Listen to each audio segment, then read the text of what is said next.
ચાલો કરીએ સ્વાગત આપણા ભવિષ્યનું શિક્ષણના આ પાવન પર્વનું।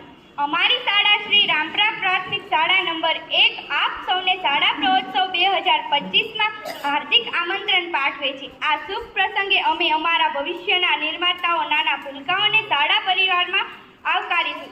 સૌ પ્રથમ તો આજના આ ભવ્ય કાર્યક્રમમાં ઉપસ્થિત સૌ આદરણીય મહાનુભાવો, માનનીય ગુરુજનો, વાલીઓ અને મારા વહાલા મિત્રોનું હું ચાવડા તુલસી જયરાજભાઈ ધોરણ 8ની વિદ્યાર્થી હાર્દિક સ્વાગત કરું છું। આ દિવસ આપણા માટે ખૂબ જ ખાસ છે। આજે આપણા પ્રાંગણમાં નાના ફૂલો જેવા ભૂલકાઓ શાળામાં પ્રવેશ કરી રહ્યા છે અને આ એક ખૂબ જ આનંદનો અવસર છે। શિક્ષણ એ જ્ઞાનનો દીવો છે જે આપણા જીવનમાં અજવાળું પાથરે છે। શ્રીનો ખૂબ ખૂબ આભાર। દીપ પ્રાગટ્ય બાદ આપણે પરંપરા અનુસાર ઈશ્વરની પ્રાર્થનાથી જ આ કાર્યક્રમને આગળ વધારીશું। પ્રાર્થના એ શક્તિ અને શાંતિનો સ્ત્રોત છે। હવે આ કાર્યક્રમને આગળ વધારતા શાળાની ધોરણ 7ની વિદ્યાર્થી આરતીબેન, જીયાબેન અને હર્ષિતાબેન પ્રાર્થના રજૂ કરશે।